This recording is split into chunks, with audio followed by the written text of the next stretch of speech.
कक्षा सप्तमी विषय सामाजिक विज्ञान सामाजिक एवं राजनीतिक जीवन भाग 3 अध्याय 1 समानता भाग संख्या 1 स्थान गुड़ामालानी प्रकरण समानता का अर्थ प्रत्येक व्यक्ति से उसकी आवश्यकता का ध्यान रखते हुए सम्मानजनक व्यवहार करना समानता कहलाता है। मताधिकार की समानता। कहानी के प्रारंभ में वोट देने की लाइन में खड़ी कांता घरेलू कामकार अपने मालिक अशोक जैन को पहचान लेती है और अपने पड़ोसी छोटे लाल को भी, और उसको ये बड़ी खुशी होती है कि आज मेरे मालिक और अच्छे पैसों वाले लोग एक ही पंक्ति में खड़ी है, यानी उसको समानता का आभास महसूस होता है। सार्वभौमिक वयस्क मताधिकार। भारत जैसे एक लोकतांत्रिक देश में सब वयस्कों को मत देने का अधिकार है, चाहे उनका धर्म कोई भी हो, शिक्षा का स्तर या जाति कुछ भी हो, वे गरीब हो या अमीर। इसे सार्वभौमिक वयस्क मताधिकार कहा जाता है। सामाजिक असमानताएं। समाज में हमारे जो असमानता है उनके बारे में। कांता उन बहुत से लोगों में से एक है जो भारतीय लोकतंत्र में रहते हैं और जिन्हें मताधिकार प्राप्त है, यानी मत देने का अधिकार है, लेकिन जिनका दैनिक जीवन और कार्य स्थितियाँ समानता से बहुत दूर है। निर्धन होने के अतिरिक्त भारत में लोगों को अन्य अनेक कारणों से भी असमानता का सामना करना पड़ता है। जातिगत व्यवस्था संबंधी असमानता। अब एक कहानी स्कूल जाने वाले एक दलित बच्चे के अनुभवों के बारे में पढ़ेंगे। ओम प्रकाश वाल्मीकि एक प्रसिद्ध दलित लेखक है जो अपनी आत्मकथा जूटन में उन्होंने बताया कि स्कूल में दूसरों से दूर बैठना पड़ता था, वो भी ज़मीन पर। अपने बैठने की जगह तक आते आते चटाई छोटी पड़ जाती थी। कभी कभी तो एकदम पीछे दरवाजे के पास बैठना पड़ता था, जहाँ बोर्ड पर लिखे अक्षर धुंधले दिखते थे। कभी कभी बिना कारण पिटाई भी कर लेते थे। जब वे कक्षा 4 में थे तो प्रधानाध्यापक ने ओम प्रकाश से स्कूल और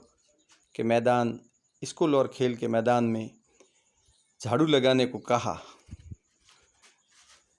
वे लिखते हैं कि लंबा चौड़ा मैदान मेरे वजूद से कई गुना बड़ा था और जिसे साफ करने से मेरी कमर दर्द करने लगती थी। धूल से चेहरा अट गया था, मुंह के भीतर धूल घुस गई थी। मेरी कक्षा के बाकी बच्चे पढ़ रहे थे और मैं झाड़ू लगा रहा था। हेडमास्टर कमरे में बैठे थे, लेकिन निगाह मुझ पर टिकी थी। पानी पीने तक की इजाज़त नहीं थी। पूरा दिन मैं झाड़ू लगाता रहा। स्कूल के कमरों की खिड़की दरवाज़ों से मास्टरों और लड़कों की आंखें छिपाकर तमाशा देख रही थी। ओम प्रकाश से अगले 2 दिनों तक स्कूल और खेल के मैदान में झाड़ू लगवाई जाती रही, और ये क्रम तभी रुका जब उधर से गुजरते हुए उसके पिता ने अपने बेटे को झाड़ू लगाते देखा। उन्होंने शिक्षकों का साहसपूर्वक सामना किया और ओम प्रकाश का हाथ पकड़कर स्कूल से बाहर जाते हुए ऊंचे स्वर में सबको सुनाते हुए कहा, मास्टर हो इसलिए जा रहा हूँ, पर इतना याद रखिए मास्टर, ये यहीं पढ़ेगा, इसी मदरसे में, और यूं ही नहीं, इसके बाद और भी आवेग पढ़ने को। इस प्रकार से एक दलित बच्चे के साथ जो भेद भाव हुआ उसका इस कहानी में बताया गया। दूसरी कहानी भी इसी घटना पर आधारित है। दूसरी कहानी श्रीमती अंसारी की है। अंसारी की है जो शहर में किराए पर एक मकान लेना चाहते थे। वे पैसों वाले थे, इसलिए किराए की कोई समस्या नहीं थी। वे मकान ढूंढने में मदद लेने एक प्रॉपर्टी डीलर के पास गए। प्रॉपर्टी डीलर ने उन्हें बताया कि वह कई खाली मकानों के बारे में जानता है जो किराए पर मिल सकते हैं। वे पहला मकान देखने गए। अंसारी दंपति को मकान बहुत अच्छा लगा और उन्होंने मकान लेने का निर्णय कर लिया। फिर जब मकान मालिक ने उनके नाम सुने तो वे बहाने बनाने लगी कि वो मांसाहारी लोगों को मकान नहीं दे सकती, क्योंकि उस बिल्डिंग में कोई भी मांसाहारी व्यक्ति निवास नहीं करता। प्रॉपर्टी डीलर और अंसारी दंपति दोनों ये बात सुनकर आश्चर्यचकित रह गए, क्योंकि पड़ोस से मछली पकाने की गंध आ रही थी।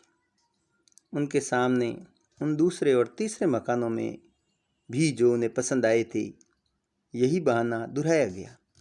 अंत प्रॉपर्टी डीलर ने सुझाव दिया, क्या वे अपना नाम बदलकर श्री और श्रीमती कुमार रखना चाहेंगे?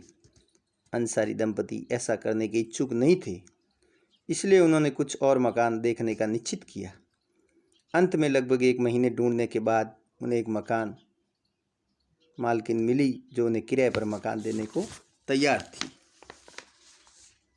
मानवीय गरिमा का मूल्य। ओम प्रकाश वाल्मीकि और अंसारी परिवार के साथ असमानता का व्यवहार हुआ, जाति और धर्मगत कारणों से हुआ। जब लोगों के सामने असमानता का व्यवहार होता है तो उनके सम्मान को ठेस पहुंचती है। ओम प्रकाश वाल्मीकि और अंसारी परिवार के साथ असमानता का व्यवहार होने के कारण उनकी गरिमा को ठेस पहुंची।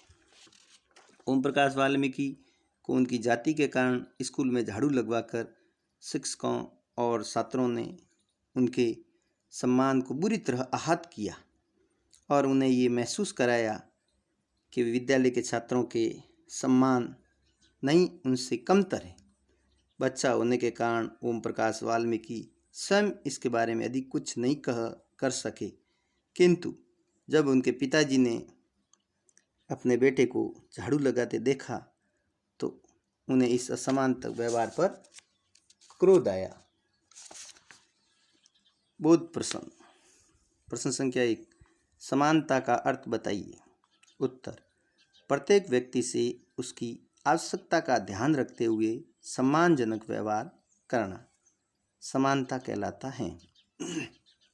प्रश्न संख्या 2, वयस्क मताधिकार किसे कहते हैं? उत्तर, सरकार द्वारा निर्धारित आयु 18 वर्ष मत देने की पूर्ण कर चुका हो वो वयस्क मताधिकार की श्रेणी में आता है। गृह कार्य में एक प्रश्न, सार्वभौमिक वयस्क मताधिकार से क्या तात्पर्य है? धन्यवाद।